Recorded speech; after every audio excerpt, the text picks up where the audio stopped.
Have you ever wondered what greatness truly looks like in the eyes of the Eternal? It is not always found on the thrones of kings or on the fields of battle. Sometimes the most profound power, the most unshakable faith, is nurtured in quiet chambers, whispered in desperate prayers, and proven in silent sacrifice. What if I told you that across the tapestry of sacred history, the keys to paradise were not forged in steel, but were held in the hearts of 4 extraordinary women? Their stories are not mere chronicles of the past. They are living maps of the soul, charting a course through the greatest trials a human can endure: tyranny, slander, loss, and poverty, to arrive at a destination of eternal peace. They lived in different ages, walked different lands, and faced unique enemies. One was a queen in a palace of gold who found freedom by defying the most powerful man on earth. Another was a chaste maiden, chosen for a miracle that would shake the foundations of the world, forcing her to find strength in divine solitude. A third was a merchant queen, a woman of wealth and influence, who risked everything she had to support a truth the world was not ready to hear. And the last was a daughter of light, whose compassion and piety became the legacy of a prophet and a wellspring of love for generations to come. These are the 4 women promised paradise. Their names are Asiya, Maryam, Khadija, and Fatima. Tonight, we journey beyond the veils of time to uncover their secret stories. This is not just an exploration of history, but an initiation into the wisdom they embodied, a wisdom that reveals how faith, when held with absolute sincerity, can transform a prison into a garden and turn the deepest sorrow into a gateway to the divine. Join us as we seek the light they followed, a light that still shines for all who seek the path home. Asiya, the rose in the fire. Our journey begins in a place of unimaginable power and breathtaking cruelty, the golden palace of the Pharaoh of Egypt. It was a kingdom built on vanity and oppression, ruled by a man who declared himself a god. His word was law, his whim was destiny, and his tyranny cast a long, dark shadow over the land. And in the heart of this darkness, walking the marble halls beside this tyrant, was his queen, Asiya. To the world, she was the wife of Pharaoh, a symbol of his power, adorned in jewels and silks. But within her heart, a secret garden of faith was blooming, a faith that would become one of the most powerful acts of rebellion in sacred history. Asiya's life was a paradox. She lived surrounded by idolatry, yet she worshipped the one true God in secret. She witnessed daily acts of horrific injustice, yet she maintained a heart of profound compassion. Her defining moment arrived not with a clash of armies, but with a basket floating on the river Nile. Pharaoh, haunted by a prophecy that a boy from the children of Israel would overthrow him, had decreed that every newborn male Israelite be killed. It was a genocide born of fear. Yet, the divine plan is always greater than the plans of tyrants. A mother, desperate to save her infant son, placed him in a basket and set him adrift on the river, entrusting him to the very power Pharaoh denied. That basket, carrying the baby Moses, floated directly to the palace of his would-be murderer. It was Asiya who found him. While Pharaoh's court saw a threat, a child of the enemy to be extinguished, Asiya saw a miracle. The scriptures tell of her immediate and powerful conviction. She looked at the tyrant and said, "Here is a joy to the eye, for me and for you. Kill him not. Perhaps he may be of use to us, or we may adopt him as a son." In that moment, Asiya chose compassion over cruelty, faith over fear. She took the future prophet of God into her home, nurturing him under the very nose of the man who sought to destroy him. This was not a simple act of motherly instinct. It was an act of divine defiance. She shielded the light from the gathering darkness. The philosopher Seneca once wrote, "It is not because things are difficult that we do not dare. It is because we do not dare that they are difficult." Asiya dared. She dared to love in a place of hate, to protect in a place of destruction. As Moses grew, so did Asiya's secret faith. She watched him, guided by the unseen hand of God, and her own belief in the one Creator was solidified. The time came when Moses, now a man and a prophet, returned to confront Pharaoh, his adoptive father, and demand freedom for his people. The court erupted in mockery and rage. Pharaoh, his pride wounded, demanded that Moses and his God prove their power. And as the miracles unfolded, the staff turning into a serpent, the plagues descending upon Egypt, Asiya watched, and her heart knew the truth. While the magicians of the court eventually bowed in submission, recognizing a power far beyond their own, Asiya's true test was just beginning. Her faith could no longer remain a secret. When Pharaoh discovered his own wife had betrayed his false divinity and was a follower of the God of Moses, his fury knew no bounds. He who had given her a world of luxury now promised her a world of pain.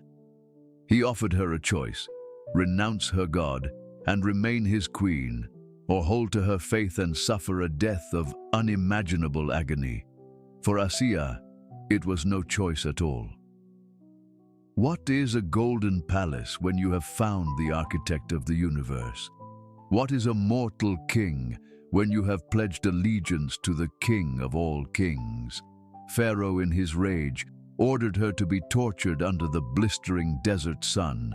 She was staked to the ground, her body broken, as a massive boulder was prepared to crush her. In her final moments, suffering a pain few could comprehend, Asiya did not cry out in despair.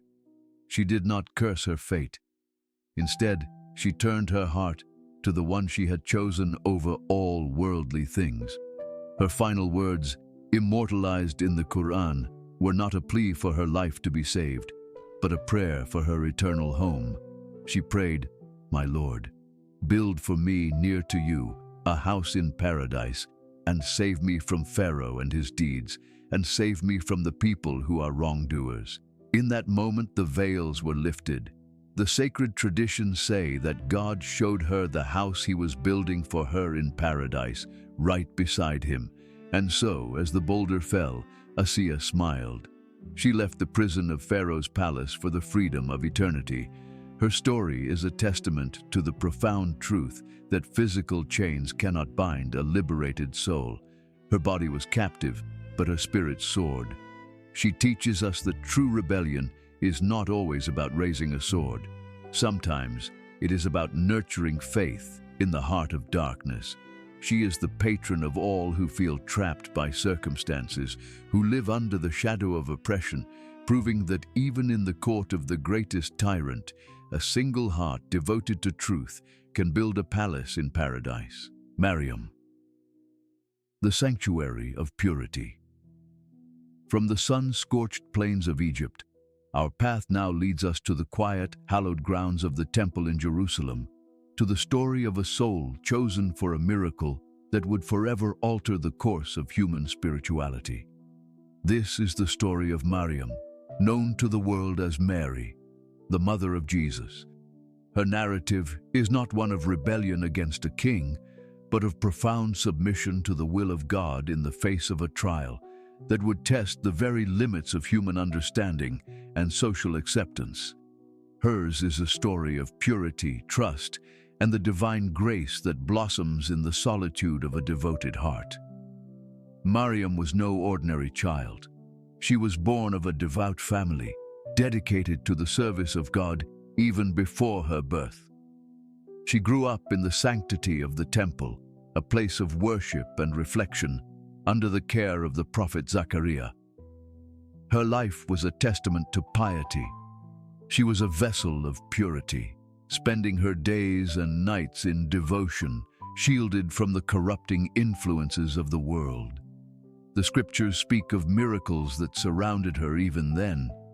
Zachariah would find that she had been provided with fresh, out-of-season fruits in her secluded chamber, a sign of the special favor she held in the eyes of the divine. When he asked where they came from, she would simply reply, "They are from God, for God provides for whom He wills, without measure." This was the life she knew, quiet, contemplative, and centered on worship.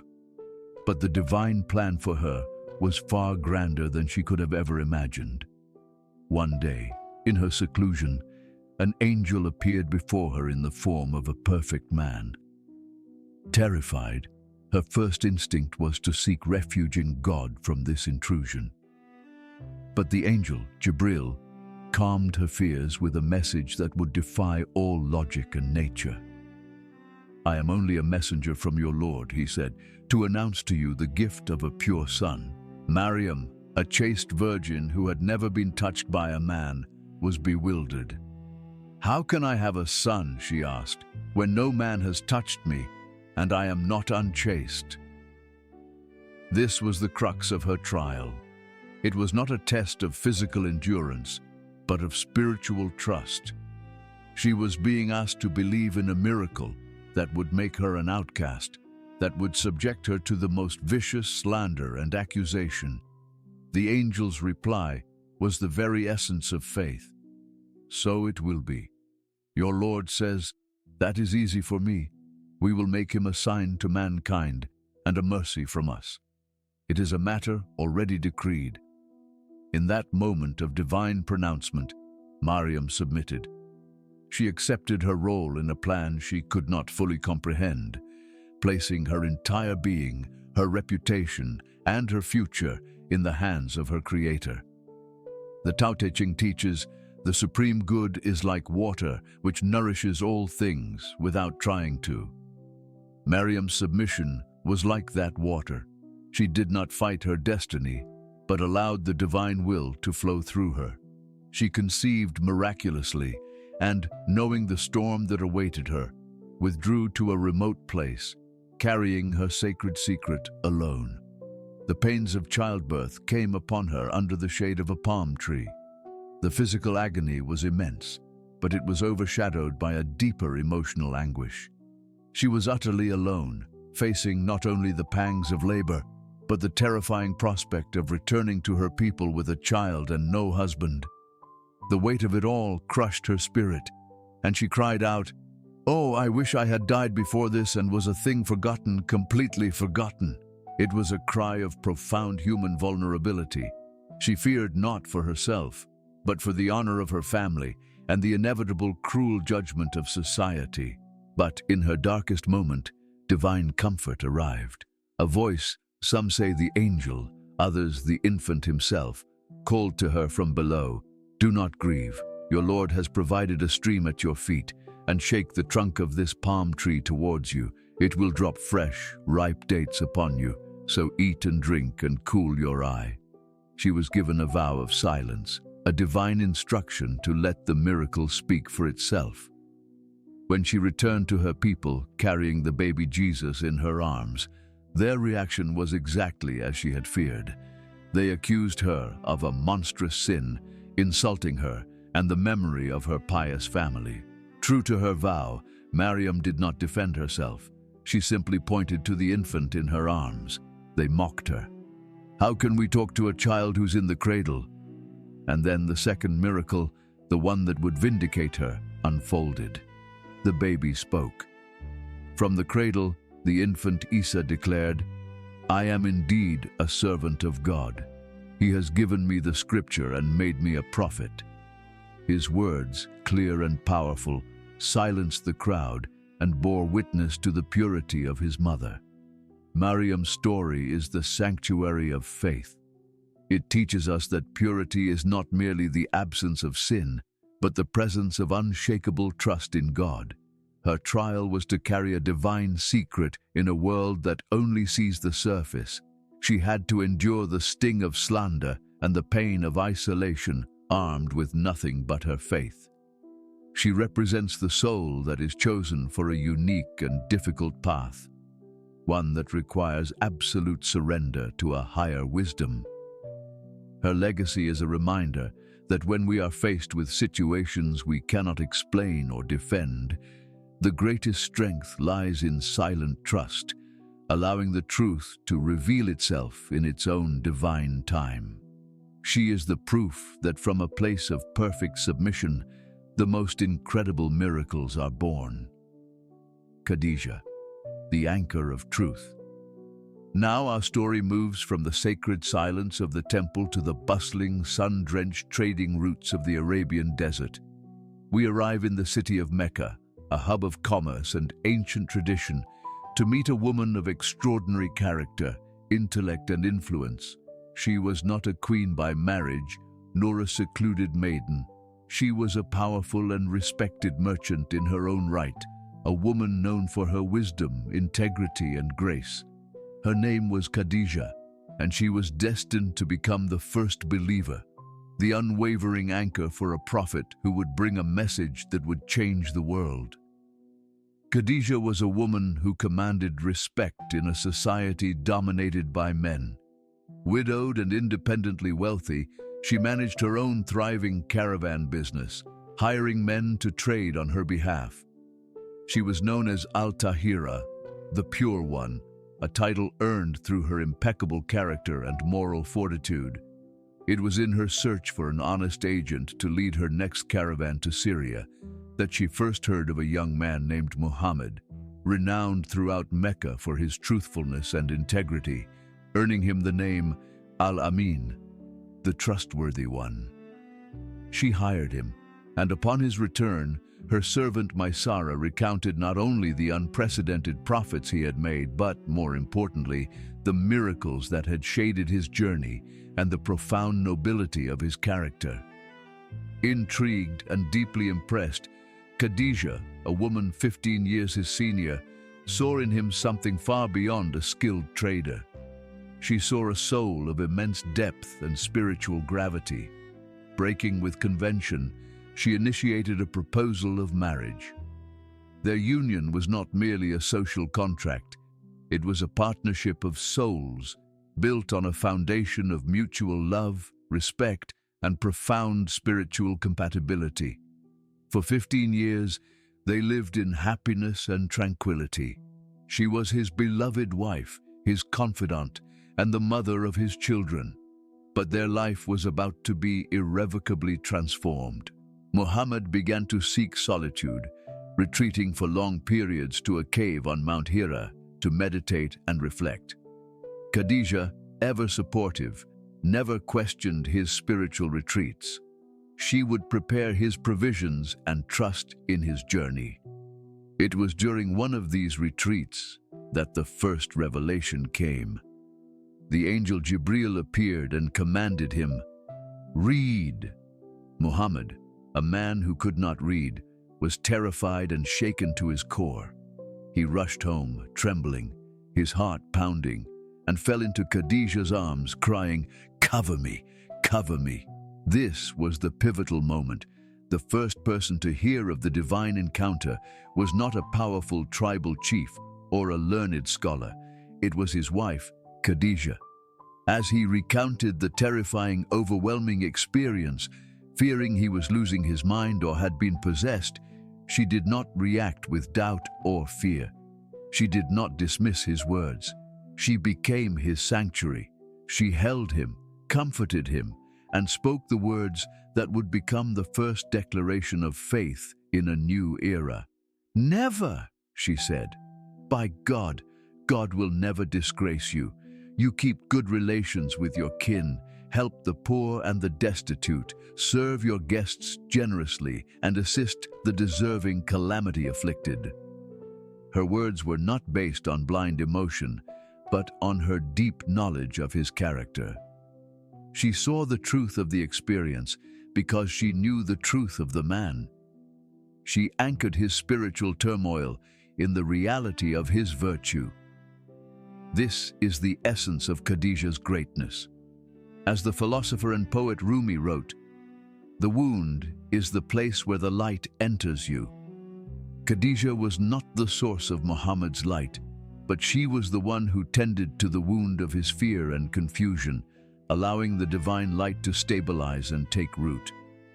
She then took him to her wise cousin, Waraka, who confirmed the divine nature of his experience, recognizing him as the prophet foretold in the scriptures. From that day forward, Khadija became the bedrock of his mission. When the world mocked him, she believed in him. When society rejected him, she comforted him. When he was persecuted, she was his refuge. She was the first to accept Islam, and her faith was a shield for him against the storm of opposition. But her support was not merely emotional, it was material.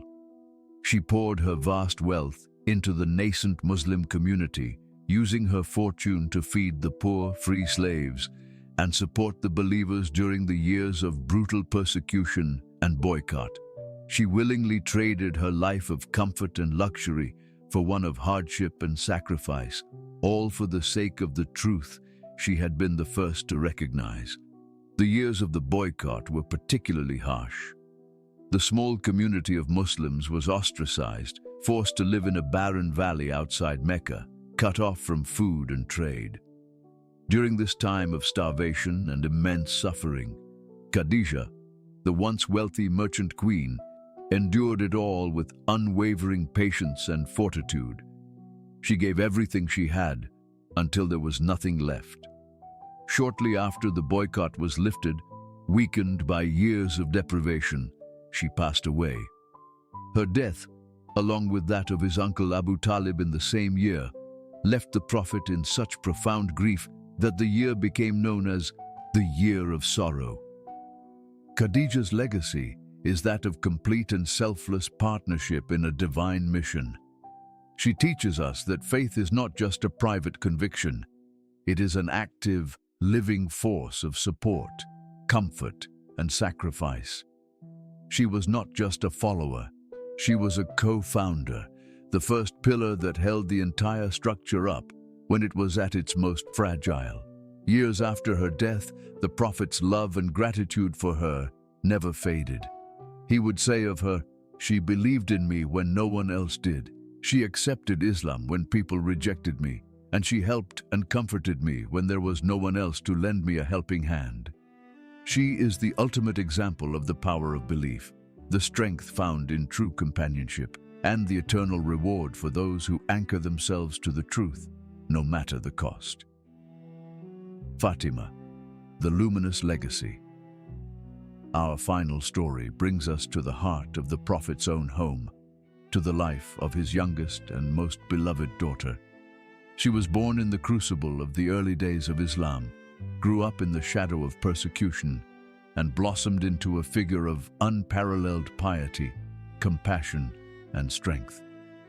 This is the story of Fatima, known as Az-Zahra, the luminous or the radiant one. Hers is not a story of a single dramatic confrontation, but of a life lived as a perfect embodiment of her father's teachings, a legacy of love, patience, and selfless service that continues to illuminate the path for seekers of truth. Fatima's childhood was far from easy. She was a witness to the immense suffering her father and the early Muslims endured. She saw him publicly ridiculed, abused, and rejected. One of the most poignant stories from her youth tells of her finding him near the Kaaba, where an opponent had thrown filth upon his back while he was prostrated in prayer. While grown men stood by, it was the young Fatima who ran to him, tears streaming down her face, and tenderly wiped the filth away, turning to the abusers with a courage and defiance that belied her years. From a young age, she was his fierce protector, his source of comfort, a mother to her own father. The Prophet's love for her was legendary. He would say, "Fatima is a part of me, and he who makes her angry makes me angry." She inherited not only his features, but, more importantly, his character. She was humble, patient, and deeply spiritual. Her life was one of simplicity, even after the Muslims had gained prominence. She married Ali ibn Abi Talib, her father's cousin, and one of the most revered figures in Islam. Their home was not one of wealth or luxury. It was a home of profound poverty, but immense spiritual richness. They often had little to eat, and their hands were calloused from hard work, Fatima's from grinding grain and Ali's from drawing water. Yet their door was never closed to those in need. A famous story, referenced in the Quran, perfectly captures their spirit of selfless giving. For 3 consecutive days, a poor man, an orphan, and a captive each came to their door, begging for food, at the very moment the family was about to break their fast. And on each of the 3 days, Fatima and her family gave away their own meager meal, preferring to go hungry themselves rather than turn away someone in need. They gave for the sake of God alone, seeking neither reward nor thanks. This was the essence of Fatima's life, a constant preference for others over herself, a living embodiment of the compassion that was the core of her father's message. As the Buddha taught, thousands of candles can be lit from a single candle, and the life of the candle will not be shortened. Happiness never decreases by being shared. Fatima's home was that single candle, lighting countless others with its warmth and generosity without ever diminishing its own light. Fatima was not only a model of charity, but also a pillar of strength and patience. She endured immense personal loss. She lost her mother, Khadija, as a young girl, and all of her siblings passed away during her lifetime, leaving her as the sole surviving child of the Prophet. Her greatest trial, however, came with the passing of her beloved father. Her grief was so profound, so deep, that it is said she was never seen to smile again after his death. Yet, in her sorrow, she never lost her faith or her dignity. She held on to the rope of patience, finding solace in prayer and in caring for her 2 young sons, Hassan and Hussein, who would become central figures in the future of Islam. Her father had given her a secret comfort before he passed. He told her 2 things. First, that he would be departing from this world, which made her weep. But then, he leaned in and whispered a second secret, which made her smile. He had told her that she would be the first of his family to join him in the afterlife. And so it was. Just a few months after his passing, Fatima, the luminous, departed from this world to be reunited with the one she loved most. Fatima's legacy is the continuation of light. She is the link that connects the prophecy of her father to the future generations. Through her sons, the lineage of the Prophet continued, a lineage that has been a source of spiritual guidance and inspiration for centuries. Her life teaches us that true greatness is not found in worldly status or material wealth, but in piety, compassion, and unwavering patience in the face of suffering. She is the proof that a life of quiet devotion, selfless service, and profound love can leave a legacy more radiant and enduring than any earthly empire.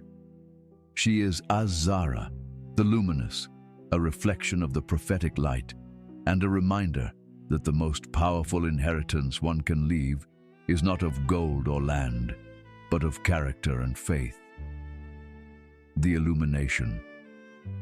We have walked through the corridors of time, stood in the palace of a tyrant, waited in the silence of a temple, felt the conviction in a merchant's heart, and witnessed the luminous compassion in a prophet's home. The stories of Asiya, Maryam, Khadija, and Fatima, though separated by centuries and circumstance, converge into a single, brilliant truth. They are the 4 pillars of the divine feminine spirit, each representing a unique facet of faith, yet all united by one unshakable foundation, a profound and total submission to a will higher than their own. Asiya teaches us that faith can demolish the walls of any prison, even one made of gold. Maryam shows us that trust in the divine is a sanctuary against the slanders of a world that cannot comprehend miracles.